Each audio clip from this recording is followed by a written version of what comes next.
First of all जय हिंद to all of you. And कैसे हैं आप सब? ठीक हैं, सब बढ़िया। आपका स्वागत है आपके अपने जलवा ऑर्गेनिक केमिस्ट्री क्लासेस में। आज हम यहाँ पे केमिस्ट्री की बात तो नहीं करेंगे, नाम केमिस्ट्री है, बट आज हम स्टार्ट करेंगे ग्रामर, इंग्लिश ग्रामर। चलिए देखते हैं इंग्लिश ग्रामर में कुछ। और ये क्लास जो रहेगी ना स्टूडेंट्स, ये सभी एकदम बेसिक से रहेगी, इसलिए ऐसा नहीं है कि कोई सीनियर क्लास के लिए ही है या फिर जूनियर के लिए है। जानते हैं ग्रामर की आपको जूनियर से लेकर सीनियर सब तक ज़रूरत पड़ेगी ही पड़ेगी, इसलिए आज हम प्योर बेसिक से एकदम शुरू से स्टार्ट करने जा रहे हैं। आइए देखते हैं ग्रामर। सबसे पहले ग्रामर होता क्या है, ठीक है? तो देखिए, जीवन में जो है ना, हम सभी को कहीं ना कहीं किसी न किसी समय चलने के लिए रूल की आवश्यकता तो होती ही है। रूल तो ज़रूरी होता ही है, या फिर वो आपके स्कूल का टाइमिंग हो, वो आपके स्कूल का रूल हो, या फिर आपके घर का रूल हो कि हाँ 9 बजे खाना बन जाता है, खाना ही है ना। ज़रूरत पड़ता है ना यार, आप सभी के घर में कोई ना कोई मतलब एक टाइमिंग फिक्स होगा जहाँ पे खाना बनता ही होगा उस टाइम पे। या फिर इवन आप स्कूल के स्टूडेंट्स हैं तो आप लोगों का स्कूल किसी का 9 बजे, किसी का 10 बजे एक फिक्स टाइम होगा। स्कूल से छुट्टी होने की ठीक कोई ना कोई फिक्स टाइमिंग होगा ही होगा। ठीक वैसे ही इंग्लिश में भी बहुत सारे वर्ड्स हैं, बहुत सारे परिवार हैं, इसके अलग अलग पार्ट हैं। इन सभी को जो है ना एक तरीके से चलाने के लिए एक रूल बनाया जाता है। इंग्लिश ही नहीं, यहाँ पे इंग्लिश कहना एक तरीके से गलत भी हो सकता है। यहाँ पे सभी लैंग्वेज जिसमें हम एक दूसरे से कम्युनिकेट करते हैं, जिससे बातचीत करते हैं, सब लैंग्वेज का एक अपना रूल होता है, ठीक है? और वही रूल जो है ना, जब एक साथ आ जाता है, उन रूल को जब एक साथ पिरो दिया जाता है एक माला की तरह, ठीक है, तो वही हमारा ग्रामर बन जाता है। समझे? कुछ समझ में आया? चलिए देखते हैं, बहुत हो गया बकवास, अब चलते हैं ग्रामर पे आते हैं। ग्रामर का डिफिनीशन देख लीजिए क्या होता है ग्रामर। तो ये है ग्रामर। यहाँ पे हम पर्सनल इंग्लिश ग्रामर की बात नहीं कर रहे हैं, यहाँ पे हम पूरे ग्रामर की बात कर रहे हैं। बहुत स्टूडेंट्स को तो सबसे पहले ग्रामर की स्पेलिंग में भी कंफ्यूजन होता है, सर GRAMMER होगा या AR होगा। तो आप लोग एक यहाँ पे नोट कर लीजिएगा, अपने माइंड में कब कर लीजिए, यहाँ पे A ही होगा, ठीक है? GRAMMAR। आइए देखते हैं डिफिनीशन क्या है। डिफिनीशन तो ग्रामर, जैसे कि हम बोले कि जिंदगी में रूल चाहिए, तो ग्रामर का में भी यह भी क्या है, एक रूल का कलेक्शन है। तो सीधा सीधा लिखते हैं a set of rule, a set of rules which governs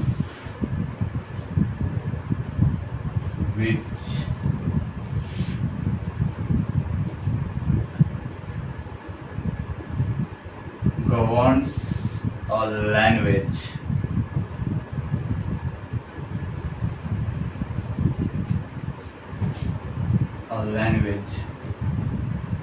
is said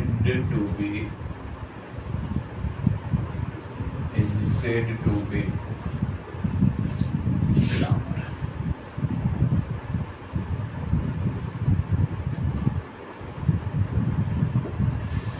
देखिए, जैसा बताए थे सेम वही चीज लिखवाए हैं आप लोगों को। इसमें ज्यादा सोचने और विचारने की कोई जरूरत नहीं है। ध्यान से देखिए, अ सेट ऑफ रूल्स, ये अ सेट ऑफ रूल्स यानी नियमों का एक संग्रह, एक नियमों का संग्रह। कैसे नियमों का संग्रह? तो ध्यान से देखिए, विच गवर्न्स अ लैंग्वेज, जिसके द्वारा एक लैंग्वेज चलता है, जिसके द्वारा हम, जैसे मान लीजिए अगर हम कहते हैं कि Ram goes to school, Ram school जाता है, यहाँ पे राम भी सिंगुलर है एंड गोज भी सिंगुलर है, यानी singular subject singular verb, plural subject plural verb यहाँ पे आ रहा है कि नहीं। यानी ये जब भी होगा, अगर कोई सिंगुलर सब्जेक्ट होगा तो उसके साथ सिंगुलर वर्ब ही होगा, कभी प्लूरल सब्जेक्ट होगा तो उसके साथ प्लूरल वर्ब ही होगा, ठीक है? ठीक वैसे ही हम इंग्लिश की ही बात नहीं कर रहे हैं, किसी भी इवन हिंदी ग्रामर में भी हो, संस्कृत ग्रामर में भी हो, या फिर किसी अदर लैंग्वेज के ग्रामर में हो, वो लैंग्वेज जिस नियम को फॉलो करता है, जिस नियम के अनुसार वहां पे जो सेंटेंस बनते हैं, वो ही क्या कहलाता है, which governs a language is said to be, उसी को कहा जाता है ग्रामर। आई होप कि आप लोगों को ग्रामर का डिफिनीशन, कम से कम ग्रामर क्या होता है ये तो क्लियर हो चुका होगा। चलिए आगे बढ़ते हैं। ग्रामर क्या है ये तो पता चल गया हमको, लेकिन लेकिन लेकिन आगे क्या है, आगे देखिए कि जब भी हम कहीं पर भी जाते हैं, जैसा कि हम पहले ही क्लास के स्टार्टिंग में हम बोले हैं आपको कि ये क्लास बिल्कुल बेसिक से होगा, और चिंता मत कीजिए, बिल्कुल बेसिक से ही पढ़ाएंगे आप लोगों को। यहाँ पे देखिए ये ग्रामर का जो हम डिफिनीशन लिखवाए हैं, यहाँ पे आपको कुछ दिखाई दे रहा होगा, ये थोड़ा छोटा मोटा ही है, ज़्यादा बड़ा नहीं है, बट डिफिनीशन जो बना हुआ है ये बहुत सारे, इसमें आप लोगों को क्या मिल जाएगा, एक दो सेंटेंस मिलेगा, और उसके बाद बहुत सारे वर्ड मिल जाएंगे एंड बहुत सारे लेटर्स मिल जाएंगे। जैसे अगर हम लिखते हैं कि Ram goes to school, example में समझिएगा थोड़ा, हम क्या समझाने की आपको कोशिश कर रहे हैं। Ram goes to school, Ram school जाता है, ठीक है, यहाँ पे हम लिख दिए। ये एक अगर पूरा को देखें ये क्या है हमारा, तो ये हमारा एक क्या है, सेंटेंस है। अरे यार हिंदी में क्या कहते हैं सेंटेंस को, बोलो यार, क्या कहते हैं, वाक्य। क्या कहते हैं, वाक्य। ये एक प्योर सेंटेंस मिल गया हमको जिसका अर्थ निकल रहा है। अभी सेंटेंस क्या होता है ये सब बताएंगे, लेकिन अभी जो बताना चाह रहे हैं वो समझिए थोड़ा। ये एक सेंटेंस मिल गया हमारा कि हाँ यहाँ पे ये एक सेंटेंस है। जब इस सेंटेंस को हम तोड़ते हैं, ठीक है, जब इस सेंटेंस को हम पार्ट वाइज तोड़ें, पार्ट खंड खंड बांट देते हैं, तो यहाँ पे हमको कुछ मिलता है। ये अलग मिल जाएगा, ये अलग मिल जाएगा, ये अलग मिल जाएगा, और ये अलग मिल जाएगा। यहाँ पे हमको कुछ मिला 1 2 3 4 वर्ड्स मिल गए, मिला ना। यानी हम इस सेंटेंस को किसी चीज में डिवाइड कर सकते हैं, तो ये क्या हो जाएगा हमारा, वर्ड्स हो जाएगा। क्या हो जाएगा बाबू, वर्ड्स हो जाएगा।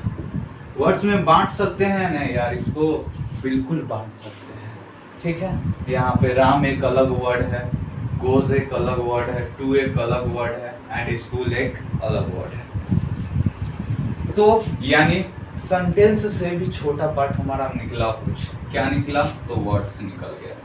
लेकिन जब हम इस वर्ड्स को भी तोड़ेंगे तो यहाँ से भी कुछ निकलेगा हमारा। जैसे देखिए राम, हमने लिखा राम, बड़ा प्यारा सा नाम है राम, ठीक है।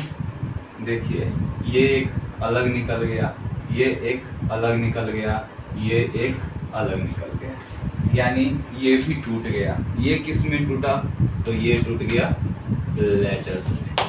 किस में टूट गया, लेटर्स में। अब देखिए अब क्या, अच्छा दिखाई नहीं दे रहा आई थिंक, यहाँ पे फिर से हम बता देते हैं। देखिए यहाँ पे अगर हम लिखते हैं राम, ठीक है, राम, इस वर्ड को उठा लिए यहाँ पे हम लिख दिए, ठीक है। अब इस वर्ड को उठा के यहाँ पे हम लिख दिए, तो यहाँ पे इस वर्ड से भी हमको ये अलग अलग टूट रहा है बाबू, इसको अलग अलग हम बांट सकते हैं, ठीक है। अलग अलग हम बांट दिए इसको, और ये टूटा किस चीज में टूटा, तो यहाँ पे देखिए ये टूट गया। आप लोग पढ़े होइएगा, इसको क्या कहते हैं हम लोग, लेटर कहते हैं। क्या कहते हैं, लेटर। समझ में, आई होप समझ में आ गया होगा आप लोगों को कि एक सेंटेंस लिए, ये सेंटेंस को तोड़े, वर्ड बन गया हमारा। जब इस वर्ड को तोड़े हमारा ये लेटर में कन्वर्ट हो गया।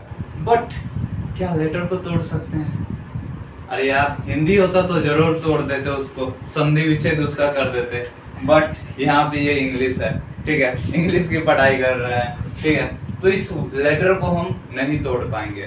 दैट मीन्स यहाँ पे कुछ अर्थ निकल के आ रहा है। क्या अर्थ निकला बाबू, यहाँ पे निकल गया कि सीधा सीधा हाँ भैया आप यहाँ पे सेंटेंस को तो तोड़ सकते हैं, लेकिन सेंटेंस को तोड़ दीजिएगा वर्ड में, वर्ड को तोड़ दीजिएगा लेटर में, लेकिन लेटर को तोड़ नहीं पाइएगा।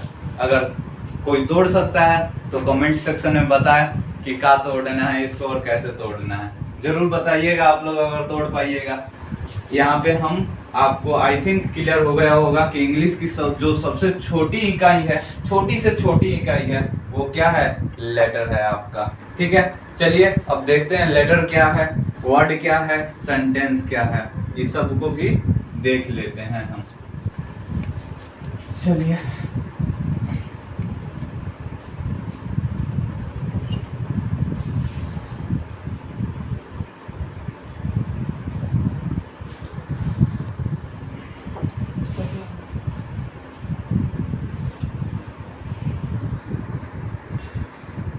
तो पता चल गया होगा आप लोगों को कि इंग्लिश की जो सबसे छोटी से छोटी इकाई है वो क्या है, लेटर है। तो देखिए लेटर क्या होता है, वर्ड क्या होता है, सेंटेंस क्या होता है, आते हैं और इनकी खोपड़ी में छेद करते हैं, देखते हैं कि क्या है ये लेटर। देखिए लेटर जैसे हम बता चुके हैं आपको कि यह क्या है, इंग्लिश की सबसे छोटी इकाई है। यहाँ पे आप लोगों का फिगर भी आ गया। ठीक है, देखिए लेटर क्या है, तो letter the smallest unit, the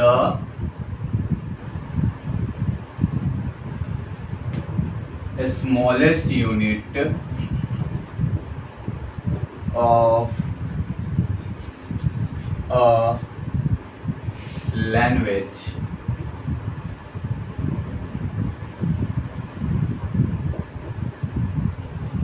that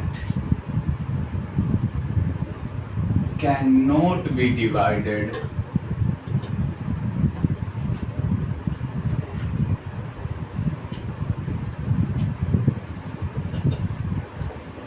into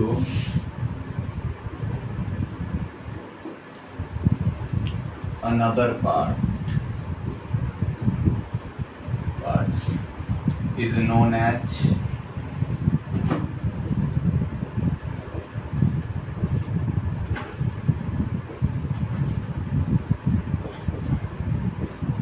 letter.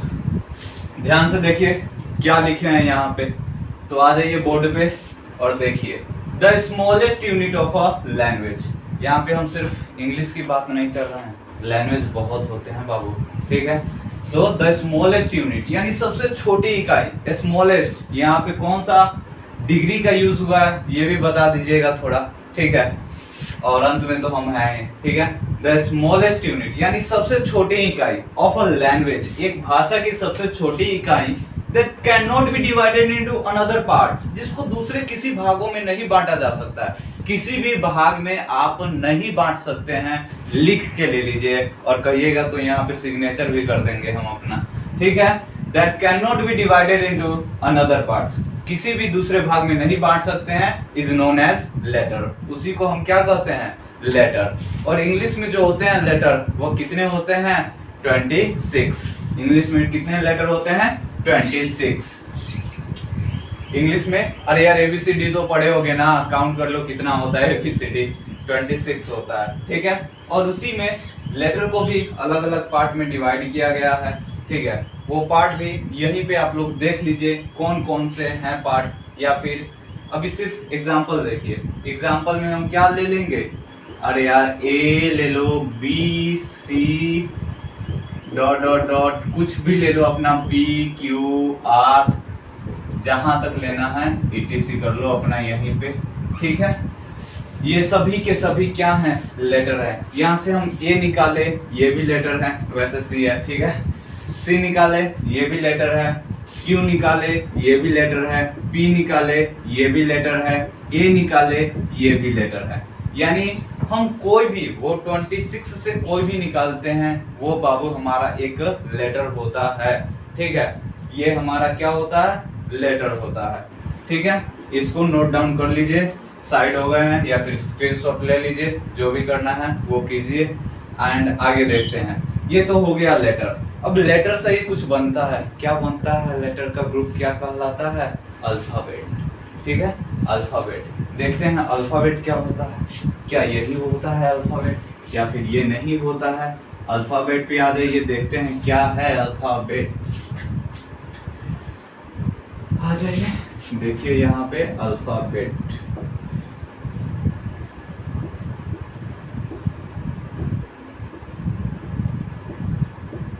Alphabet, चलिए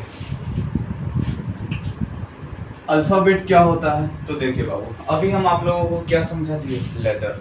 लेकिन यहाँ पे हम अभी जस्ट एग्जांपल दिखाए थे कि बी को भी लीजिएगा वो भी लेटर होगा, जेड को भी लीजिएगा वो भी लेटर होगा, क्यू को लीजिए वो भी लेटर है, आर को लीजिए वो भी लेटर है। बट अल्फाबेट के साथ ये फंडा नहीं है। जब इसका हिंदी तोड़िएगा ना तो आएगा आप लोगों का वर्णमाला। वर्णमाला, वर्णमाला यानी माला का तो अर्थ समझ ही रहे हैं आप लोग। यानी माला में एक भी मोती कम हो जाए तो वो टूट जाए तो वो माला नहीं रहता है, ठीक है। यानी जब पूरे फूल को या फिर मोतियों को एक साथ पिरो दिया जाता है तो हमारा माला तैयार होता है। और यहाँ पे मोती कितने हैं टोटल, लेटर में हम आप लोगों को बता चुके हैं कितने मोती हैं, 26। वो जो 26 लेटर है ना हमारे, वही हमारे क्या हैं, माला, मोती हैं हमारे। और उस मोतियों को जब हम इस माला में पिरो देंगे ना तो इस माला का नाम माला ना होकर अल्फाबेट हो जाएगा, ठीक है। और ये अल्फाबेट वो 26 लेटर का जो ग्रुप होता है ना बाबू, उसका एक सिस्टमाइज टेबल होता है। उस माला में भी जो है, जो एक तरीके से एक पर एक जिसके बाद जिसको आना चाहिए वही आता है, यानी सिस्टमाइज टेबल होता है उसका। कैसे, तो A B C D dot dot dot, यानी एक क्रम में जाएंगे। आप जैसे बी के बाद एम नहीं लिख सकते हैं, बी के बाद आप सी देते हैं, सी के बाद डी देते हैं, डी के बाद ई देते हैं, ठीक वैसे ही आपको सिस्टमाइज ही देना पड़ेगा, तभी जाके वो हमारा क्या होगा, अल्फाबेट होगा, वो तभी जाके वो हमारा वर्णमाला तैयार होगा, ठीक है। इसका भी डिफिनीशन देख लीजिए, क्या है डिफिनीशन, तो अ सिस्टमाइज टेबल हम कह सकते हैं एक तरीके से, systemise table of English letters is known as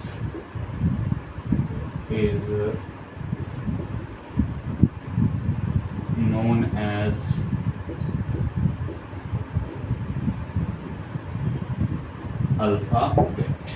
अब देखिए यहाँ पर जैसे हम पहले ही बता चुके हैं, असिस्टमाइज टेबल, एक के बाद एक, मतलब एक के पहले आप मान लीजिए 5 के बाद जब आपको कहा जाता है 1 से 100 तक काउंटिंग लिखने के लिए 1 to 100 तक, अब 5 के बाद उसमें आप 8 लिख दिए, 8 के बाद 16 लिख दिए, 16 के बाद 13 लिखते हैं, 13 के बाद, मतलब कहने का मतलब है हर एक पॉइंट को आप हर एक नंबर को लिख रहे हैं, लेकिन उसका तरीका सही नहीं है। 5 के बाद 8 लिखे, 8 के बाद 16, 16 के बाद 13, तो वो आपका टेबल जो काउंटिंग होगा वो सही नहीं होगा बाबू। ठीक वैसे ही यहाँ पर भी आप 26 के 26 लेटर लिखिए, लेकिन सिस्टमाइज के साथ नहीं लिखते हैं, अगर सिस्टमाइज वे में नहीं लिखते हैं तो आपका गलत हो जाएगा। जैसे में देखिएगा, अगर हम लिखे ए लिखे, सी लिखे, बी लिखे और डॉट डॉट डॉट, वो 26 लेटर हम लिख देते हैं यहाँ पे, Q M N dot dot dot Z तक लिखे, यानी हमारा इसमें मान लीजिए 26 लेटर है, फिर भी क्या हम इसको अल्फाबेट कहेंगे? नहीं कहेंगे। यहाँ पे ये हमारा गलत हो जाएगा, बिकॉज इसका डिफिनीशन ही हमको क्लियर शो करता है। क्या शो करता है कि सिस्टमाइज वे में होना चाहिए, एक सिस्टमाइज तरीका से, जहां पे जिसका स्थान है, जैसे बी का स्थान दूसरा है तो वह दूसरे नंबर पर ही आना चाहिए। वी का स्थान 22वां है तो वह 22वें नंबर पे ही आना चाहिए। जे का स्थान 10वां है तो वह 10वें नंबर पे ही आना चाहिए। अगर किसी का नंबर आप चेंज कर रहे हैं दैट मीन्स वो अल्फाबेट नहीं होगा। यहाँ पे अगर हम लिख दिए, इसको हम क्या कर सकते हैं, इसको लेटर्स हम कह सकते हैं, यहाँ पे हम लेटर कह सकते हैं। ये लेटर हो गया। अगर हम लिखे ए बी सी, क्या ये हमारा क्या है, तो ये हमारा लेटर्स हैं। क्या है? लेटर्स हैं। क्या अल्फाबेट हैं? नहीं है। अल्फाबेट अगर कोई कहे यह अल्फाबेट तो यह गलत हो जाएगा। ठीक है, आई होप समझ में आ गया होगा। यानी किसको कहेंगे हम, तो A B C dot dot dot कहाँ तक, टू अप टू जेड तक। ठीक है, ये हमारा हो जाएगा अल्फाबेट।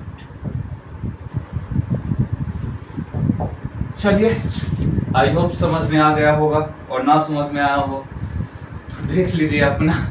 ठीक है, आगे बढ़ते हैं हम लोग, आगे देखते हैं क्या है।